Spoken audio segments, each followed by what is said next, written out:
Omar Sy, né le 20 janvier 1978 à Trappes, en France, est un acteur, producteur et humoriste connu pour son sourire éclatant et ses talents polyvalents.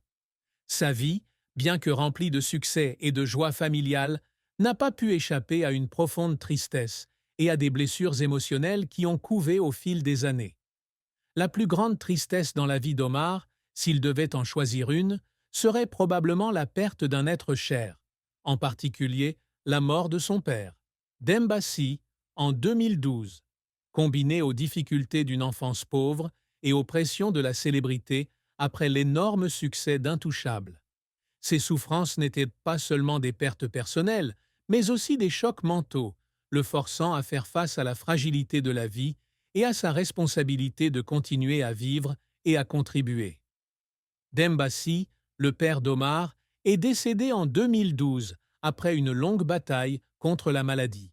Immigrant sénégalais travaillant dans le secteur de l'assainissement, Demba a beaucoup sacrifié pour élever sa famille de 8 enfants dans le bidonville de Trappes, à la périphérie de Paris.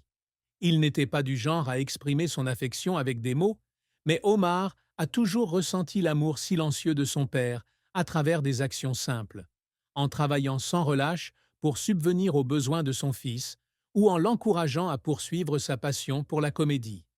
À la mort de Demba, Omar était au sommet de sa carrière après le succès d'Intouchables, 2011. Le décès de son père est survenu de manière inattendue, juste avant qu'il ne reçoive le César du meilleur acteur en 2012.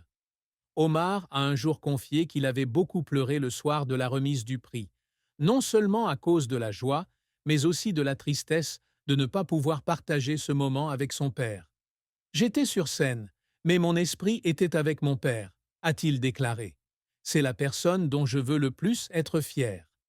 La tristesse s'accentue lorsqu'Omar est confronté au souvenir de son enfance pauvre à Trappes, où il a grandi dans une famille nombreuse et défavorisée.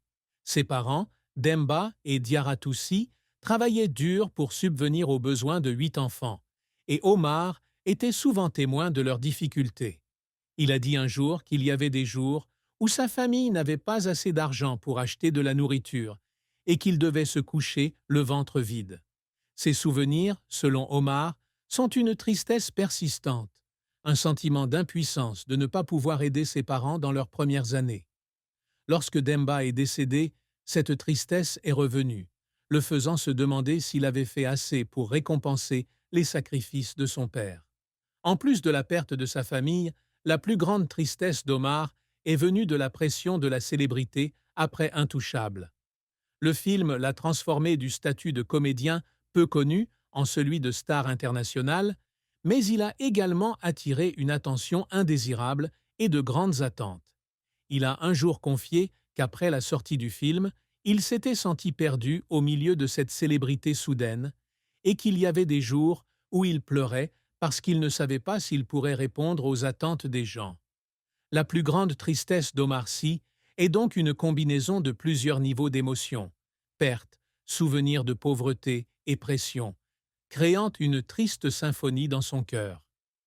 La carrière d'Omar Sy a été un voyage long et tumultueux, d'un jeune homme grandissant dans les bidonvilles de Trappes à l'un des acteurs les plus célèbres de France et d'Hollywood.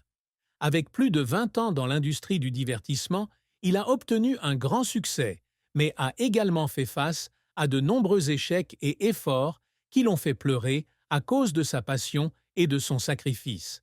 De ses jours d'animateur de radio à ses jours de comédien à la télévision, en passant par son rôle emblématique dans Intouchables, sa carrière témoigne de son talent, de sa persévérance et de sa volonté de surmonter l'adversité. Le parcours d'Omar commence dans les années 1990, alors qu'il est adolescent à Trappes. Il n'avait pas l'intention de devenir acteur. Son rêve initial était simplement d'échapper à la pauvreté et d'aider sa famille. En 1996, à l'âge de 18 ans, il rencontre Fred Testo, qui deviendra plus tard son proche partenaire à l'écran. Ils ont travaillé ensemble à Radio Nova, où Omar a commencé à développer son talent comique à travers de courts dialogues. En 2000, il lance l'émission Le Visiofond sur Canal+, un tournant qui le fait connaître au grand public télévisuel français. Ils ont ensuite créé Service après-vente des émissions, SAV, une courte série humoristique mettant en scène des appels téléphoniques fictifs et créatifs. L'émission est rapidement devenue un phénomène, aidant Omar à établir son nom en tant que comédien exceptionnel. Il a dit un jour que lorsqu'il est entré pour la première fois dans le studio de SAV, il a pleuré d'émotion, ne s'attendant pas à ne pouvoir faire du rire une carrière. Le plus grand succès de la carrière d'Omar est venu en 2011 avec son rôle de Driss dans Intouchable, réalisé par Olivier Nakache et Eric Toledano. Il a été choisi après une audition impromptue où il a apporté la chaleur et l'humour naturel que les réalisateurs recherchaient.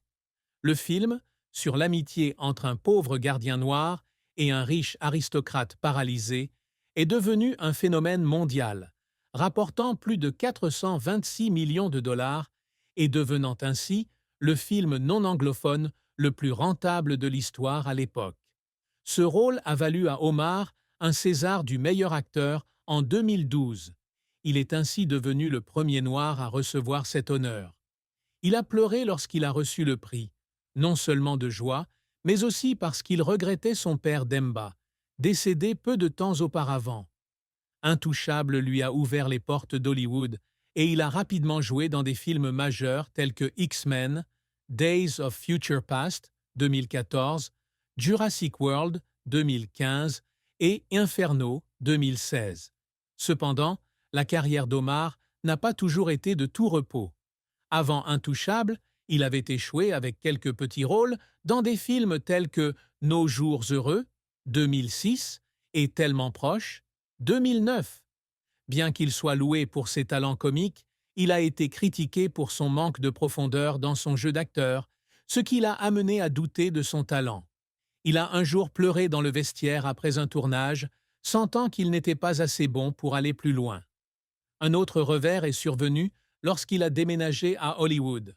Son rôle d'évêque dans X-Men, Days of Future Past, a été considérablement écourté dans le film final, le laissant déçu de ne pas pouvoir montrer tout son potentiel.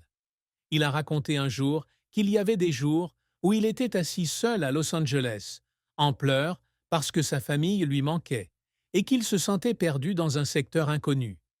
Les efforts qui ont fait pleurer Omar ne sont pas seulement le fruit de l'échec, mais aussi du sacrifice personnel.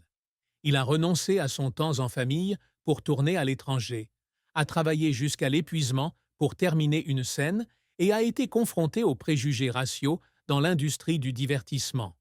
Un jour, lors du tournage de Samba, 12-14, il a pleuré sur le plateau parce que son personnage lui rappelait les difficultés de ses parents à immigrer en France. Il a également pleuré lorsqu'il a reçu le César, car c'était la première fois qu'il sentait que ses efforts étaient reconnus après des années de lutte. La carrière d'Omar Sy est une comédie musicale pleine de tout, des sommets enflammés aux bas lugubres, mais toujours joués avec cœur. Omar Sy n'agit pas seulement pour gagner sa vie, mais pour laisser sa trace, inspirer et protéger les valeurs qui lui sont chères.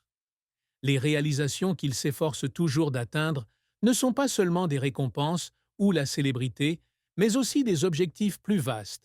Rapprocher les histoires d'immigrants du public, briser les stéréotypes raciaux au cinéma et devenir un artiste à l'influence intemporelle. Avec son sourire caractéristique et son talent inné, Omar a transformé chaque rôle, chaque projet, en une partie du grand rêve qu'il a poursuivi toute sa vie.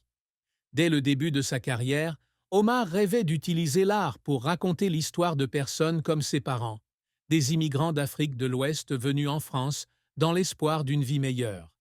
Intouchable a été la première étape, puisqu'il s'est transformé en Driss, un personnage qui reflète la résilience et la joie de la communauté immigrée. Il a poursuivi ses efforts avec Samba, où il a joué un travailleur migrant sans papier, donnant un regard humain sur les difficultés auxquelles ils sont confrontés.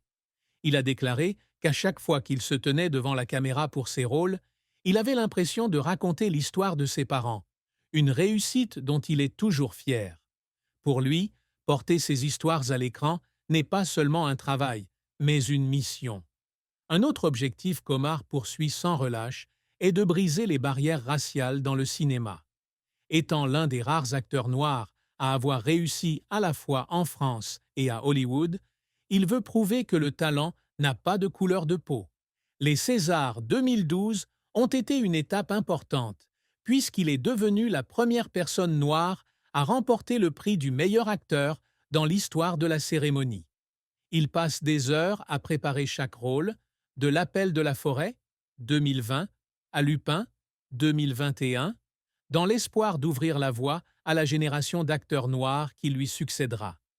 Il a pleuré en voyant la réaction positive du public après le premier épisode de Lupin, car pour lui, c'était une façon de changer la vision du monde sur les personnes de couleur dans l'art. Omar souhaitait également laisser un héritage à ses enfants. Aladji, Tidiane, Saba, Amani Nour et Célie, non seulement matériel, mais aussi spirituel. Il rêve que ses enfants soient fiers de l'eux.